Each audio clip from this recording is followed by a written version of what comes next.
예수 그리스도를 믿는 성도의 기도. 향이 가득한 금대접을 가졌으니 이 향은 성도의 기도드리라. 계시록 5장 8절. 기도는 중생한 사람에게 나타나는 가장 확실한 증거이다. 기도하지 않는 것은 분명한 사망의 증거이며 기도하는 것은 뚜렷하고 확실한 생명의 증거이다. 우리 영혼 가운데 내주하시는 성령님은 가장 필요하고 영적이며 순전한 기도가 뿜어져 나오게 하신다. 가사 상태에 빠져있는 사람에게서 가슴이 살짝 올라가고 거울 표면에 희미한 입김을 맺히는 경미한 생명의 징후가 발견되면 우리는 이를 생명이 있다는 분명한 증거로 받아들일 것이다. 우리는 그가 살아있는 것을 확인하기 전까지는 힘찬 근육 활동을 요구하지 않을 것이며 그 대신 잠든 맥박이 살아날 수 있도록 모든 노력을 미루지 않을 것이다. 우리는 생명의 빛이 반짝이는 것에 만족을 얻고 소망을 다시 발견한 후 더 힘차게 수고할 것이다. 기도는 중생한 영혼의 영적인 삶이다.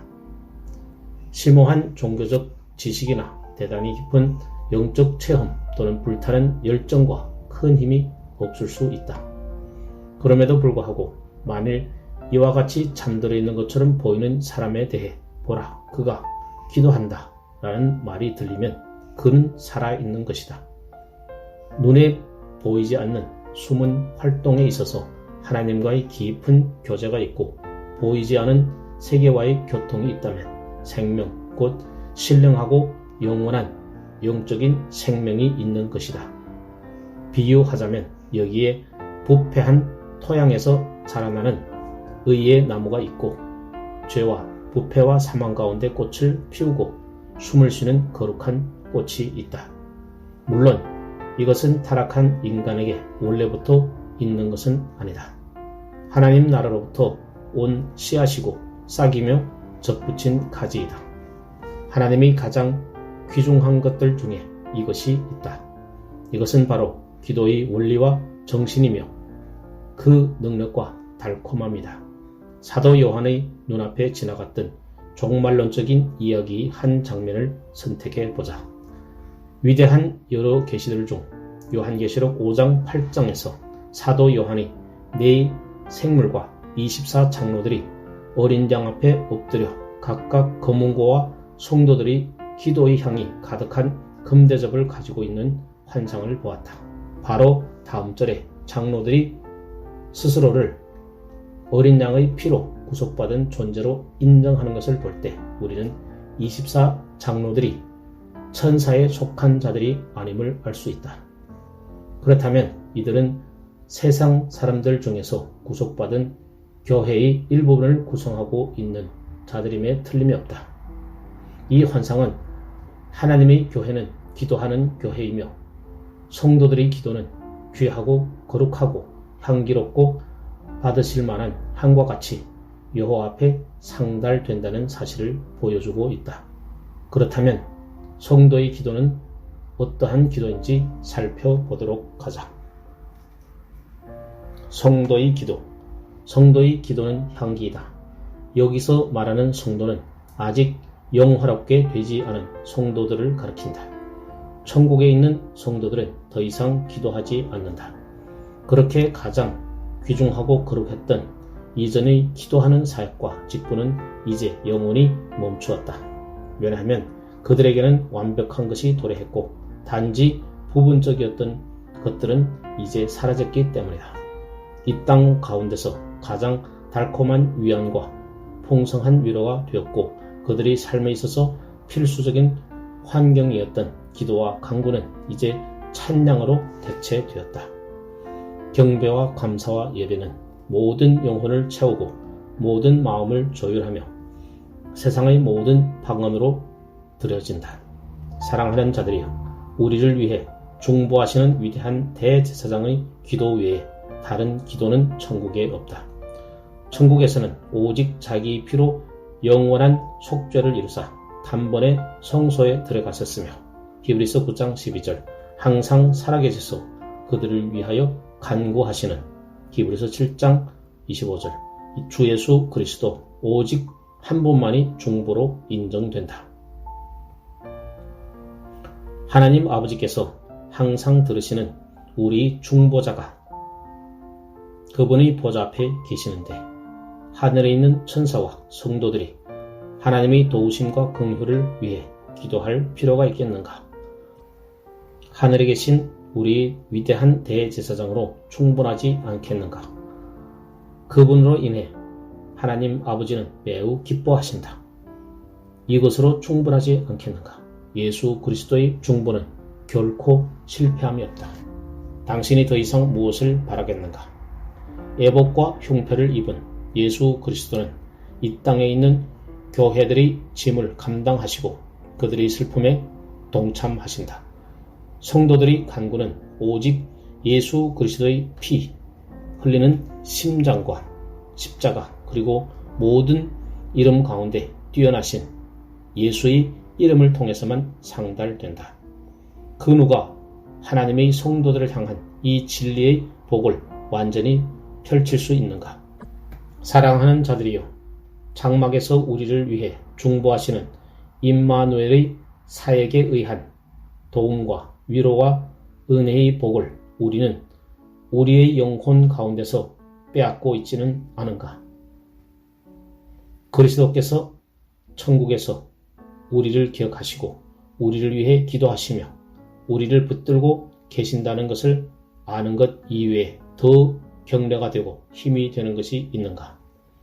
그는 애틋한 친구의 마음으로 우리를 생각하시고 형제의 심정으로 우리를 측은히 여기시며 구세주의 중보의 공로로 우리를 도우신다.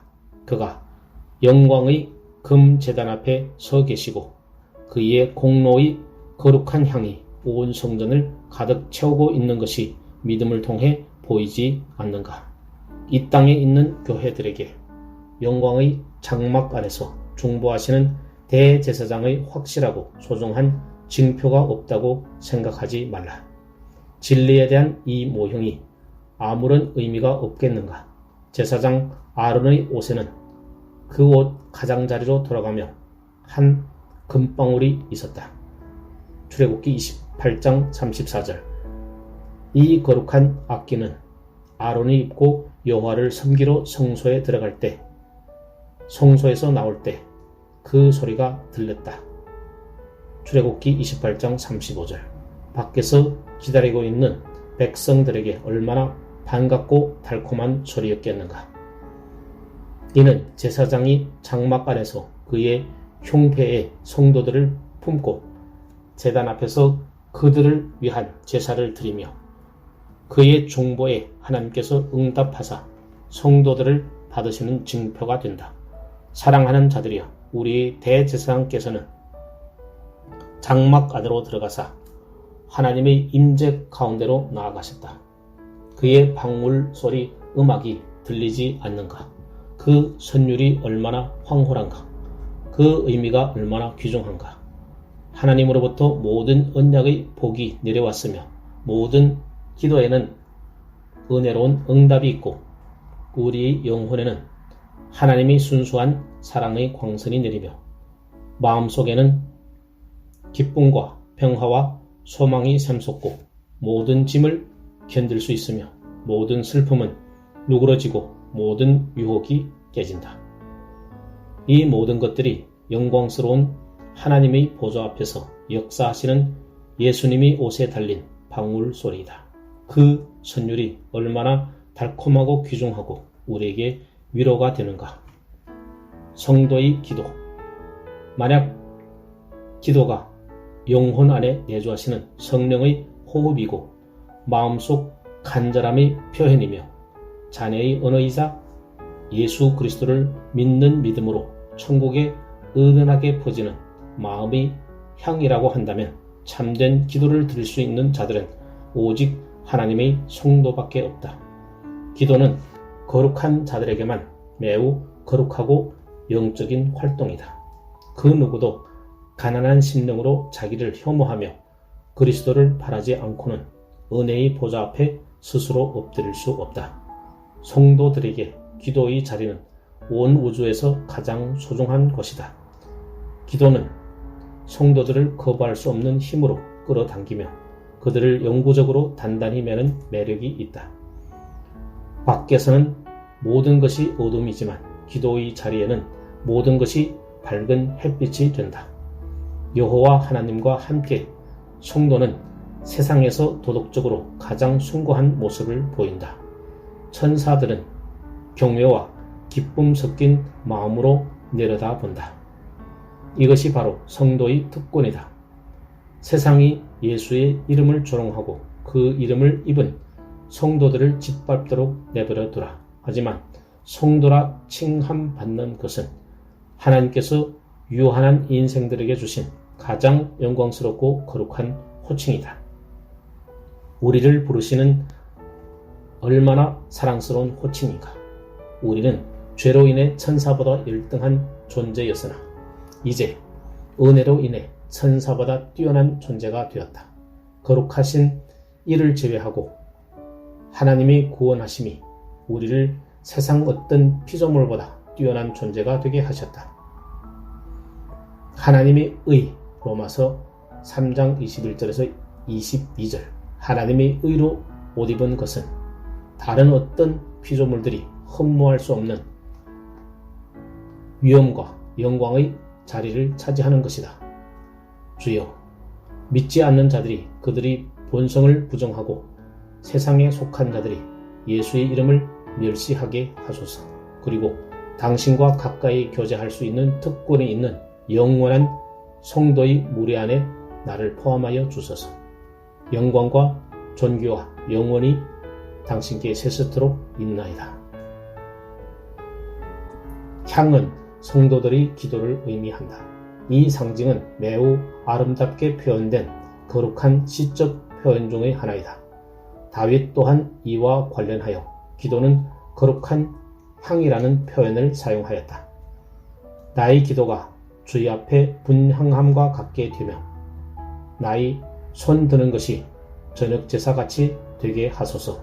시편 141편 2절. 우리는 하나님의 성도들은 기도하는 사람들이라는 사실과 삼위일체 하나님과의 교제는 필수적인 특징이라는 사실을 보았다. 기도하지 않는 사람은 하나님의 성도가 아니며 기도하는 사람은 하나님의 성도이다. 당신은 어디에 속해 있는가? 성도는 그의 양심이 허용되는 대로 기도의 장소와 방식을 선택해야 한다. 교회인지 헛간인지 공적인 예배의 방식인지 자유로운 방식인지는 중요하지 않다.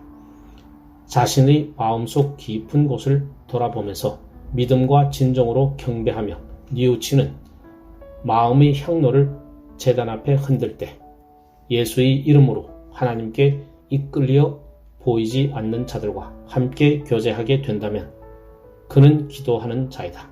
하지만 기도는 성도들의 삶에 나타나게 되는 필수적인 모습일 뿐만 아니라 그의 모든 삶 또한 그가 기도하는 사람이라는 것을 나타내 준다.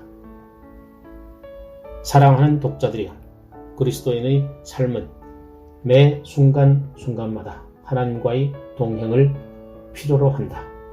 귀중한 특권인 기도는 우리가 모든 방법으로 하나님을 인정하는 것이며 기도하는 습관은 하나님의 존재와 통치와 우리를 향한 그의 사랑과 돌보심, 우리의 모든 발걸음을 인도하시는 하나님의 섭리를 인정하는 것이다. 그리고 기도의 습관은 틀림없이 우리로 하여금 우리 아버지와 친구가 되시는 하나님과 계속적이고 밀접한 교제를 나누게 할 것이다. 영적 전쟁을 싸우고 자신의 죄를 발견하며 유혹을 받고 매일 시련과 슬픔과 낙심의 지배 가운데 놓이는 우리의 영적인 삶에 기도는 성도를 둘러싸고 있는 살아있는 환경임에 틀림이 없다. 단 한순간도 우리는 기도 없이 살아갈 수 없다. 이 땅에 거하는 신자의 마음과 천국의 위대한 중보자의 입술에서 나오는 기도는 매 순간 사람의 영혼 안에 하나님의 생명이 유지되도록 한다. 사랑하는 자들이여, 당신의 매일의 삶 속에서 커다란 부분을 차지하고 있는 인생의 짐들과 욕구와 짜증과 이전 습관을 따르는 모습과 단점과 슬픔을 가지고 하나님이 보좌 앞에 나오지 않는다면 어디로 갈 것인가? 사람이 친구와 사귀듯 사랑과 권능의 하나님께 예수님을 통해 당신과 만나시고 이야기하시는 기도의 자리가 아니고서는 자비와 힘과 용기와 인내와 위로와 위안을 어디서 구할 수 있겠는가? 우리는 기도의 빛 가운데로 나와야 한다. 기도는 단순히 하나님의 명령이거나 그리스도인의 의무가 아니다. 기도는 하나님이 우리에게 허락하신 가장 거룩하고 달콤하며 소중한 특권이다. 아멘.